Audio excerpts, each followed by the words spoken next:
Hey everybody, and welcome back to Sip and Talk. Let's unpack this. We've got a stack of really eye-opening stuff here today. Yeah, it's all about how AI, artificial intelligence, it's really changing the scam game. Totally. We're looking at these articles and research, and they show just how sophisticated these new threats are becoming. So our mission today really is to kind of cut through the noise, give you the crucial insights you need to stay safe. Exactly, like your shortcut to understanding this pretty dangerous new world of AI scams. Definitely dangerous. It's no longer enough to just be wary of that, dodgy email from a Nigerian prince. Yeah, right. Those are the days. No, the threats now they're far more convincing. They leverage this advanced AI to create scenarios that can fool, even the most cautious folks out there. Right. So we're going to break down the key ways AI is being weaponized by scammers. Let's do it. So the first thing that really jumped out at me is this idea that seeing is not necessarily believing anymore. That sounds kind of wild, doesn't it? It does. It really does. But the sources are clear on this. AI technology has advanced so much, it can generate these incredibly realistic fake videos, deep fakes, right? Deep fakes, yeah. And we're not talking blurry, easily detectable fakes anymore. These can be virtually indistinguishable from real footage. Wow. And the goal, according to what we've read, it's often to use these fake videos of, trusted figures to steal your assets, your money. Okay. And here's where it gets really interesting. The articles mention fake Elon Musk videos popping up around the U.S. presidential election. Why him specifically? Yeah, that's a good question. The reasoning seems to be, twofold. First, Musk has this huge public profile, right? And a known interest in cryptocurrency. Right, crypto. So scammers are basically exploiting that familiarity to promote these fake crypto schemes. And second, his generally pro-Trump stance during that period. It probably made these fake endorsements seem more plausible to certain groups. Oh, okay. So it adds a layer of believability. Exactly. And these videos, they direct people to fake websites, places where they're tricked into buying worthless crypto, or worse, just handing over their personal data. That's really sneaky. Yeah. Using someone's reputation like that. And it says these scams aren't always spread by brand new accounts. That's a really crucial point, yeah. To appear more legitimate, scammers sometimes buy up established social media accounts, ones that already have followers, a history. Oh, clever. It gives their deepfake posts this kind of air of authenticity that, a fresh account just wouldn't have.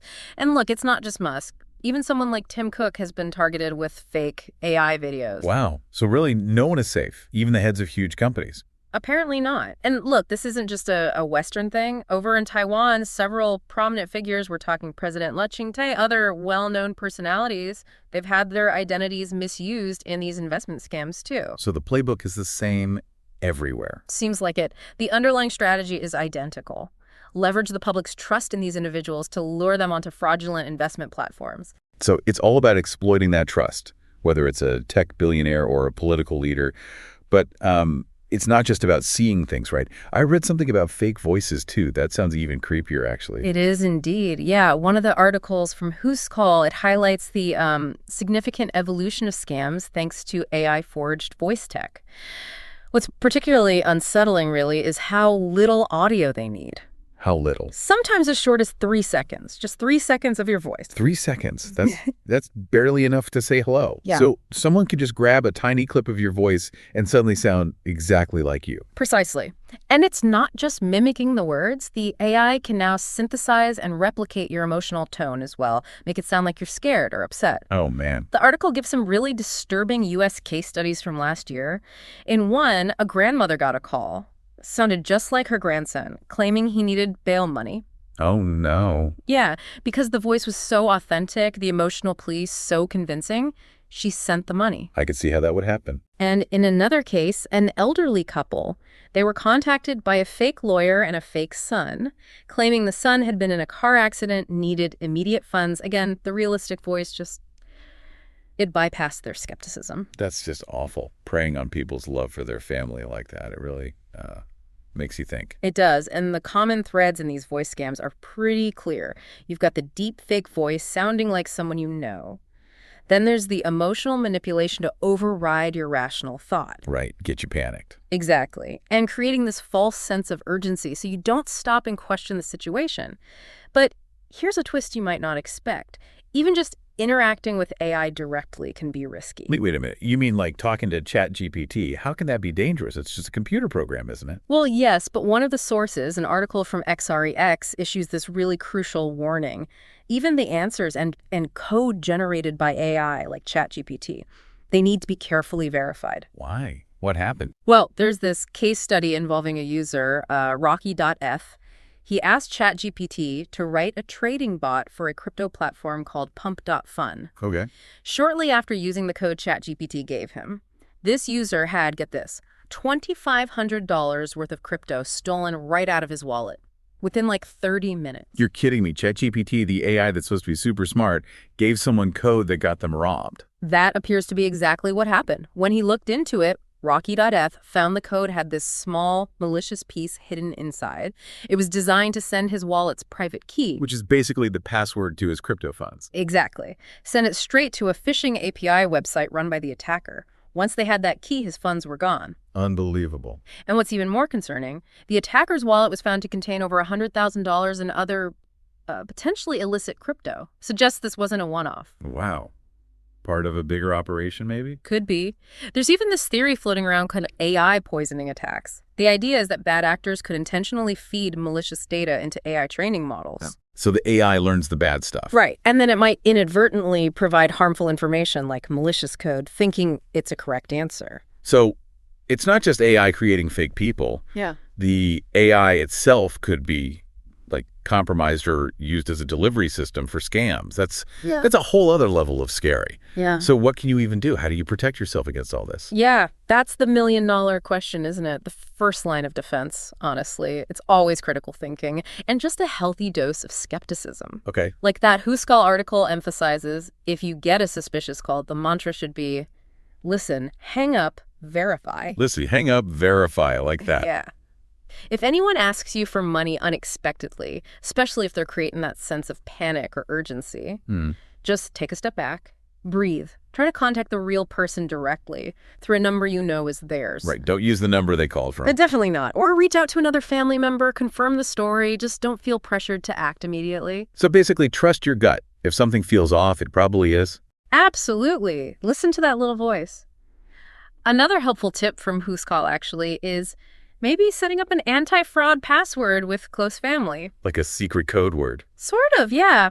A prearranged word or phrase that someone legitimately needing help would know. If the caller doesn't know it, red flag. That's smart. Also, be a bit suspicious of messages that sound too perfect or overly formal.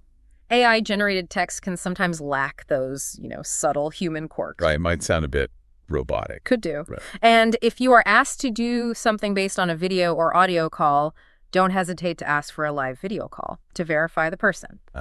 Try and catch the deepfake out. Exactly. While video deepfakes are getting better, they still sometimes have glitches. Ask them to turn their head side to side, maybe touch their nose. Sometimes that can reveal inconsistencies. That's a clever move. Make them do something that might trip up the fake. Okay. What else? Well, this is huge. Be extremely cautious about clicking links, especially ones sent by strangers or in unsolicited messages. Just don't do it unless you're absolutely sure. Right, the classic phishing tactic. Still works. And similarly, you need to be hypervigilant about fake websites. These can look incredibly convincing, often mimicking the design of legitimate sites down to the last detail. So how do you spot them? Always double-check the website address, the URL in your browser bar. Look for HTTPS at the beginning. That S means secure connection. And carefully examine the spelling of the domain name. Even one wrong letter can mean it's a fake. Those fake websites seem like they're everywhere. It's like playing a constant game of spot the difference. It really is. That XREX blog post we mentioned, it gives a first-hand account of scammers creating fake sites that look just like their crypto exchange. Same templates, same logos, but tiny variations in the URL. Sneaky. Very. They even noticed these fake sites sometimes had menu options, like for DeFi or IEO, that aren't even on the real XREX platform. Little clues like that. So you have to really pay attention. You do. The key takeaway is always verify a website's authenticity through official channels. Go directly to the company's main site by typing the address yourself. Don't just click a link from an email or message. And maybe look into anti-phishing tools. Browsers often have them built in now. Or you can get security software. Okay, so take a breath, Look closely at what you're clicking on. Sounds simple, but yeah, it's easy to rush. Precisely. And here's another fundamental rule. Never, ever give out your personal information, passwords, bank details, social security numbers, whatever, unless you are absolutely certain who you're dealing with and that the platform is secure. Standard advice, but more important than ever now. Absolutely. Be particularly wary of those free trial offers that ask for your credit card up front. Always do your own work on any company before signing up for a membership or paying for anything. We do due diligence, yeah. Exactly. Check online reviews, look for scam reports, and maybe use secure payment methods like credit cards. They often have better fraud protection than, say, debit cards or direct transfers. Right. Good point. So it might take a few extra minutes, but it could save you a ton of grief later. Totally worth it. And look, there are also some tech tools that can help give you an added layer of security. Like what? Well, as mentioned, there's deepfake detection software. Things like Deepware Scanner or Forensically. They can analyze videos and audio for signs of AI manipulation. They're not foolproof, mind you, but they can help. Okay, so tools exist. Yeah, and maybe in the future, we'll see more widespread voice verification tech. That could authenticate a speaker in real time. But for now, things like anti-scam apps, Truecaller is a popular one, can be helpful. They filter suspicious calls and texts. So use the tools that are out there, but don't rely on them completely. Still need that human skepticism. Exactly right. And perhaps most importantly, if you do think you've been a victim of a scam, don't be embarrassed. Talk about it. Report it. Yeah, that's crucial. Don't suffer in silence. Contact your local police or the relevant anti-fraud hotline. The more information law enforcement gets about these scams, the better equipped they are to investigate and hopefully stop others from being victimized. And keep evidence. Right. Yeah. Screenshots, recordings. Definitely. Keep anything you have. It all helps build a case. Good advice. So yeah, the bottom line is this. In this age of increasingly sophisticated AI scams, vigilance and critical thinking are really your best defenses. If a request seems weird, if a link looks dodgy, if you're asked for personal info out of the blue, just assume it's a scam. Assume scam first. Pretty much. Don't fall for it. Be smart. Be careful. That's right. Stay safe out there, everyone. Stay smart. Oh, and on a lighter note, before we wrap up, I just wanted to give a quick shout out to our good friend Mickey. He's got a really fun YouTube channel. Lots of entertaining stuff on there. Oh, yeah, Mickey. You should definitely check it out. Give him a subscribe. It's free. Yeah, Mickey's stuff is great. You'll definitely get a kick out of it. Good shout. All right, everyone. Well, that's all the time we have for this deep dive today. We'll be back soon with more insights, folks. You know we will. Until then, take care. So long.